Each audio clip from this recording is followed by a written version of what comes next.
Yes, talent people who have made it like to convince themselves that they have made it because of their own innate genius and their own hard work and etc. and so on, while there will have been many people who are just as talented and worked just as hard who didn't make it because luck fell away from them.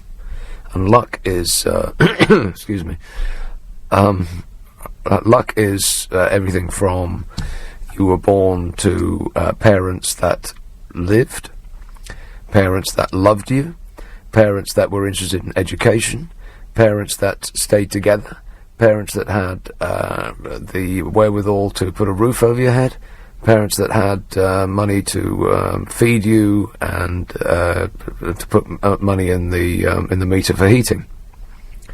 And luck can also be you were at school and the class you were in was not disrupted by people at the back who weren't interested in being educated, thereby disrupting the education of everybody else. You were lucky if your teacher was interested in you, and it just goes on and on and on.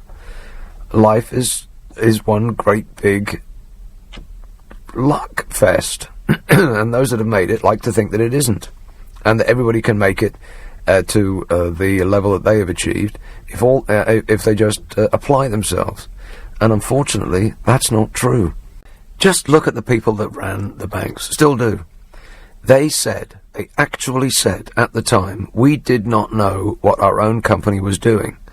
Now, if you can take that one of two ways. They either said that in order to get out of of the possibility of being prosecuted, which they certainly did, get out of it, or they actually did not know what their own companies were doing. The companies that they were being paid 300 times the average wage for running. So, if that's the case, then luck is extraordinarily on their side, because they were utterly incompetent, not good at their job, abysmal for the company that they were supposedly working for, and yet they were still rewarded more in 1 year than most people will earn in a lifetime. So, I mean, how lucky is that? That's off the scale. So people who say that luck has nothing to do with it, it's just my innate genius, well, you go ahead and convince yourself of that. But the truth is the opposite. If the people, the captains of industry, if the rulers of the universe in the financial sector, if they were so utterly useless at what they were doing that they had no idea what their own company was doing, what they was getting up to, they didn't understand what their company was doing, and yet they were still earning 10, 20, 30 million pounds a year. Well, I mean, you explain that in any other way other than luck.